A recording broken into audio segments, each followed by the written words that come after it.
Welcome, everybody, to the Journeymen Lounge podcast.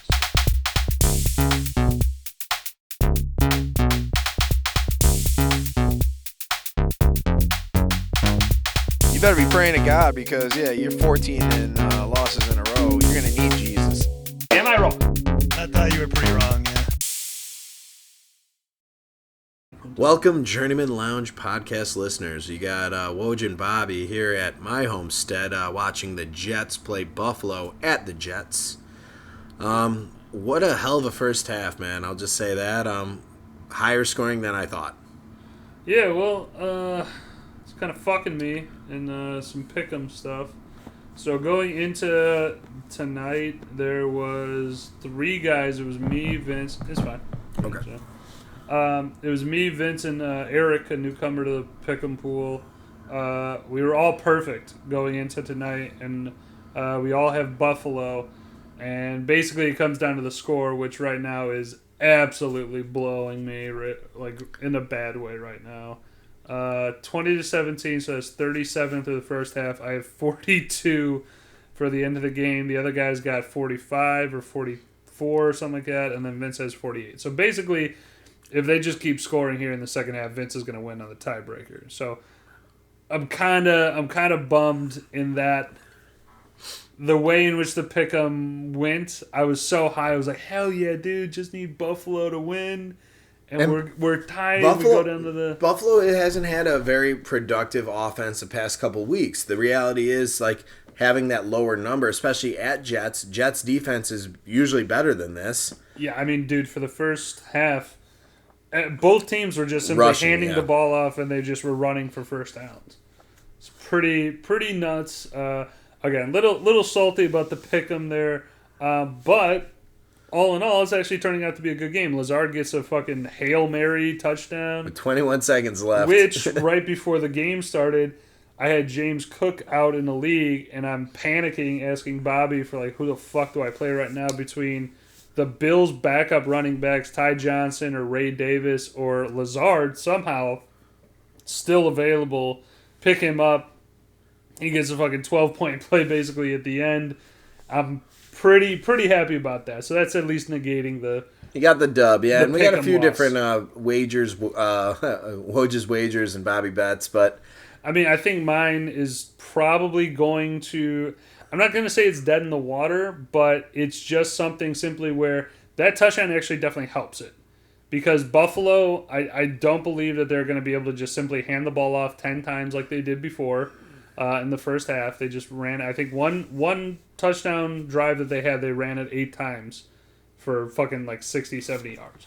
So I'm hoping that they can't do that. It's good that this score is close now. So I'm hoping, again, at this point, just because, again, I'm not going to be a delusional guy.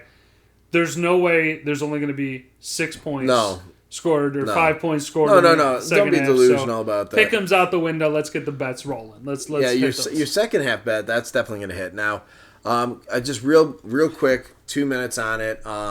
We had the Packers play a hell of a game. That was a blowout to Arizona. So my question out of the cannon is Arizona flash in the pan? They started out with such high hopes. Now they're, 2-4? Do you think? Like, I never had high hopes in Arizona. That was my own personal thought, but I think a lot of people had they're rolling heavy on them. Yeah, I think that Arizona is suffering for sure from Marvin Harrison Jr. just not going out. He went out with like a concussion on Sunday. But I think the biggest part that's really not helping him out a lot is that there's not really a whole lot of other, like, there's Trey McBride, great pass catcher, right? The rest of their kind of offense, though, like Marvin Harrison Jr., if he's getting 100 yards and a touchdown a game, this team is completely different. But because he's not really performing, like he had one game where I think he scored 2 touchdowns. He had one like epic game, yeah. But he only had like 4 catches or 3 catches. Right, it was low frequency and like 120 yards or whatever. So I think they need to get that kind of output from him a little bit more. But I was never high on Arizona. I think honestly Kyler Murray, in the way that he plays, it can be real great, but also it has a lot of potential for it being really shitty for him. Like, he's just really undersized. if a guy gets a hand on him, it's almost automatically a Right. takedown. He's not being like he's elusive. He can get around people, but if somebody gets their hands on him, he's normally on the ground. You know what actually threw me for a loop too? So that great analysis is now I'm a little bit I'm underwhelmed right now, and I guess I had higher hopes, and I thought that they were starting to gel. New Orleans, they're 2-4, and they got spanked by Tampa. Derek Carr wasn't playing. That's a big reason. So I still have somewhat hopes if Derek Carr could come back for them to become a more productive squad. But the scoring on that was, dude, it just got out of control. Same with Dallas. Dallas got spanked too by Detroit. Well, let's start with that one though. Yeah. We'll keep on Tampa Bay, New Orleans, just because in terms of what I was able to see, I didn't watch really the game. There was like some bonus coverage or whatever.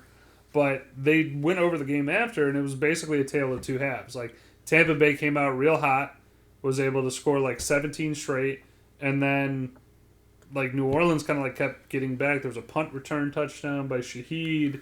Shaheed's fast. And like, a couple other plays that they got him, and then, New Orleans had like 20 points or 27 points or whatever, and then they just did not score in the second half. Like, Rattler turned the ball over, the quarterback, Spencer Rattler. Rattler, he's a Sooner, right? He came from... I believe so. Yeah. But I'm just saying, he turned the ball over, and that's obviously not going to lead to your football team winning. But I do look at it more as like, New Orleans, if Carr's in, is much better. But, dude, Olave went down. He got a concussion. You're right. He exited the game early, too. I believe it was a concussion. But it's really when your star players go down, it's going to be tough to put a team together, especially Tampa Bay's a competent team. I mean, Baker Mayfield can sling the fucking ball. They're starting to show their prowess a little bit. And then one last thing, I know you got. Let's go to Dallas then. Yeah, the Dallas, exactly. What are your thoughts on that game? Was it just a one mishap type of game, or do you think that it's infection below the skin level? Oh, that's a good way to put it. I think Dallas is definitely a team that on Sunday they were missing a lot of guys. They were missing Micah Parsons, DeMarcus Lawrence. Those guys are game ruiners. Parsons. They were missing Eric Kendricks, one of the Kendricks brothers at linebacker.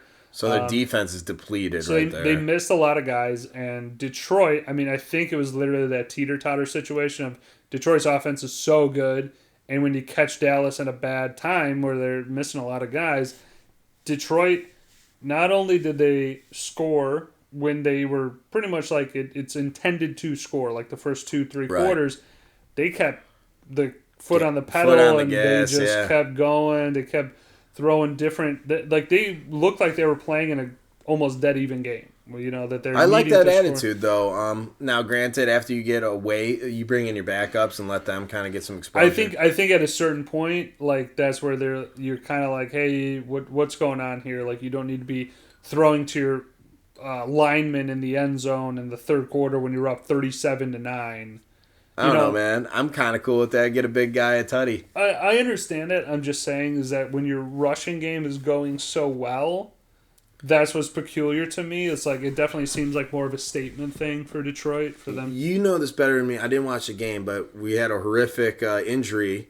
Yeah, Aiden Hutchinson's leg snapped. What quarter did that happen in? Was that later in the game or was that earlier? Second quarter. Okay, so still earlier in the game. Dude, my heart breaks for him. If you're listening, which I know you're not, but we're praying for you because I love watching him. I'm a Green Bay fan, but you got to love talent. And that guy, dude, he was fierce. He was the best player on their defense. And so fierce. It does beg the question, though, of, like, who is going to be the guy up and who's going to, is their defense going to kind of have any type of let up here because you're missing a huge pass rusher, and I also put him as a game ruiner as well. He's a guy who can get strip sack, fumble, turn the tables there.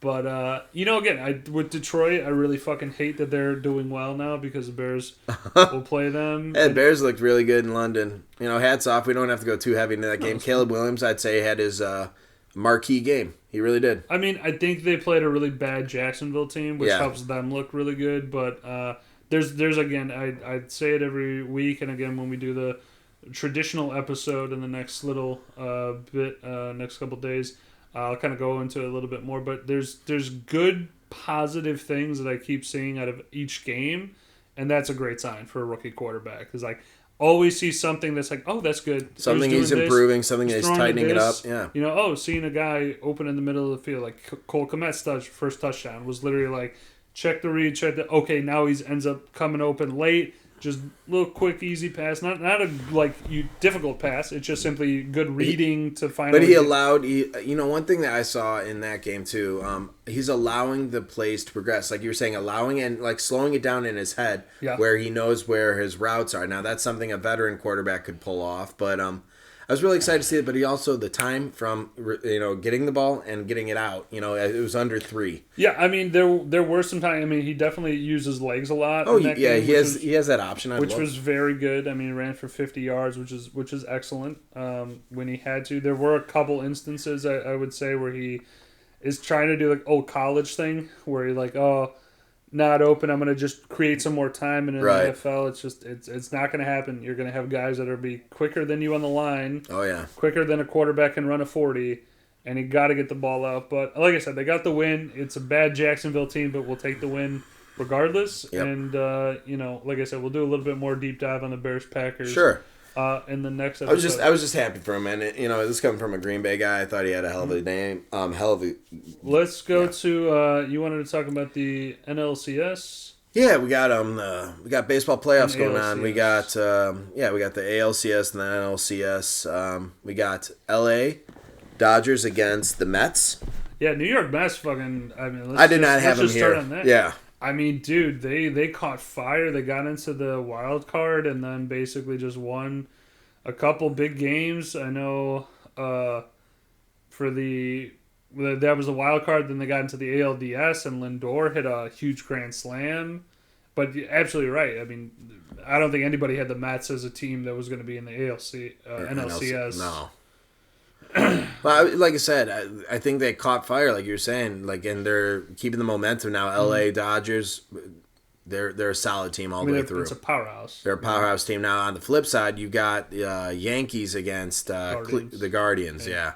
Dumbass name. Change it back to the Indians. I think of Bob Uecker every time I try to flip on the game. Uh-huh. Oh, he's going to need a rocket up his ass. So that was our major league reference. Yep. But he was also he was an announcer for the Brewers for a long time. So there's Bobby that. Uecker. He also played it. We did a little bit on when we did the major league. We did episode. A little breakdown there. And now we're well into fall, so we're going to probably wrap this up with some fall festivities. We're from the north. I'm sorry. Let me just before we move on from the baseball, I can honestly tell you, I really don't give a fuck who wins. Dodgers I know have won it recently. Mets haven't won it in a while.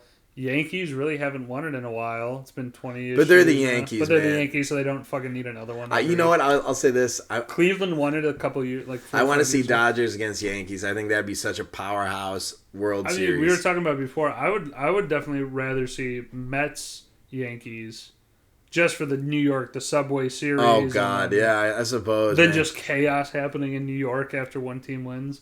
That would be scary to see. But realistically, again, I don't give a shit who wins that. I mean, we might give some updates periodically on it, but realistically, it's not a... To me, just personally, I mean... No, I get it's just not a thing that's... While football's on, I'm kind of like... Baseball is in the background, also, but it's playoff time. Playoffs. True. I mean, playoffs are more exciting than regular season for sure. But I will say though that just 2 seconds, real quick. Sure. Yeah. Blackhawks season started. I believe the Blackhawks are 1-2 now because they won yesterday. The day before, and they lost the first 2. I'm just gonna throw it out there. I think that they'll do fine this year. I mean, I don't really know. Are we playoff bound? Yes or no? I don't believe so. Okay.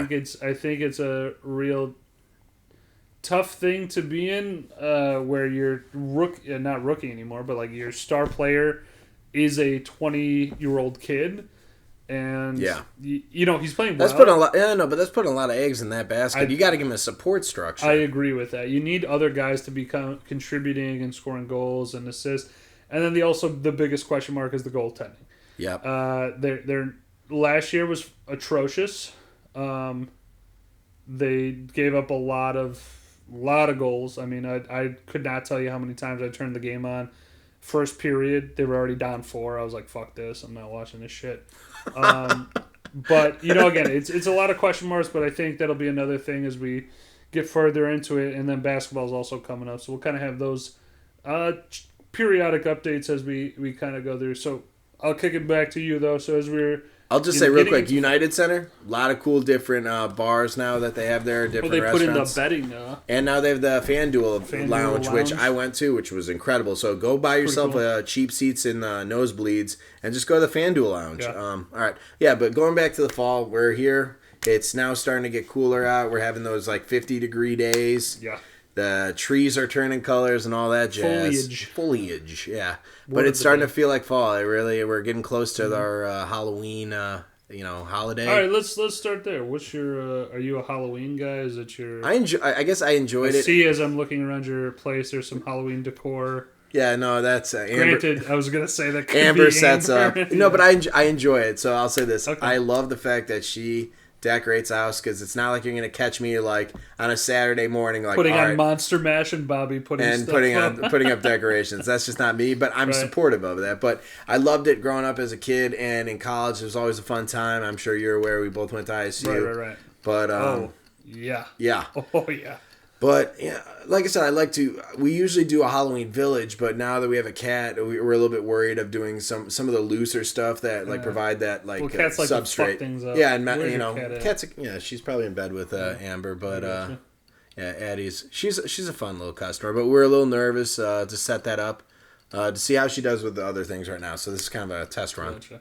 Yeah, I'll be honest with you, man. Halloween to me is a holiday that I just don't give two shits about. Like earlier on, obviously, as we were saying, like when you got like excited to be like, yo, we're going to a party to do this or whatever, it's much more enjoyable. But like if you kind of know this, is that when you get kind of post-graduate Halloween, the move is then now to a bar. Like unless you have a friend, like actually shout out Jen and Vince, they're putting on for the Bears game on the Sunday. I think they're having kind of like a come over for the Bears game but stay for like a Halloween party. Oh, that's type of fun. deal. See, I could deal with something with that. It's more like adult stuff, so I do like that type of stuff where it's like, hey, this is a planned thing, we're doing this or whatever. But in general, I just will tell you, I wasn't like a mischievous kid. Like the kids who like to break things or like, hey, we're gonna go egg people's houses, that was just never my scene. So like